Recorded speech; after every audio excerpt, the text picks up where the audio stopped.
Hi, and congratulations to this week's 13 Fishing Questionnaire, Steve Linder, who asked us this question. He says, I think everybody has their one color that no matter what they are doing, cranking, jigging, pulling blades, whatever it is, they have one they want to try, and what one color is that for me?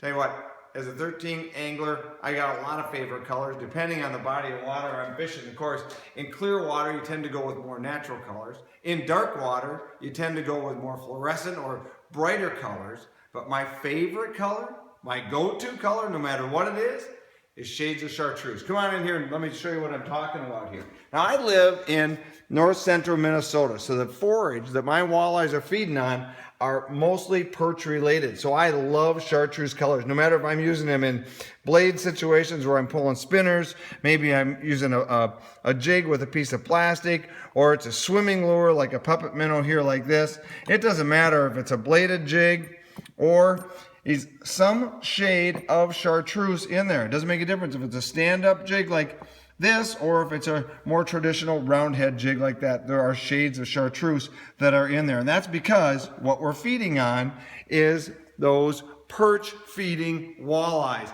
These are some of my favorite colors for my bodies of water. The thing is, what really makes the key and what's going to help you catch more fish is the right tools of the trade, that when you get your lure in front of that fish, that you can capitalize on it. Two of my favorite fishing combos for this part of the world is this right here. I've got a 13 Envy right here. This is a 7'1" medium action.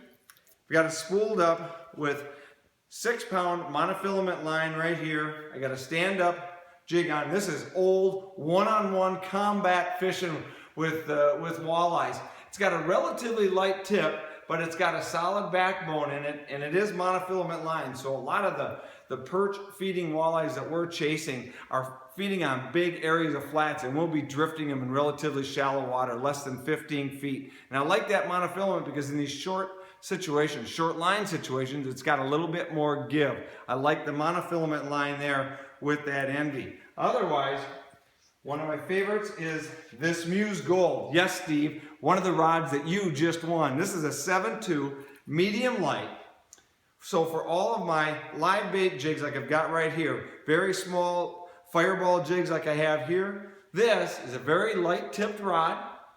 So when the fish grabs a hold of it, you can feel that, but they don't feel you. And then when you go to set the hook, there's plenty of backbone in the butt end of this rod. I love it. In fact, I use a braided line on here. I use Northland's Bionic braid, no stretch at all.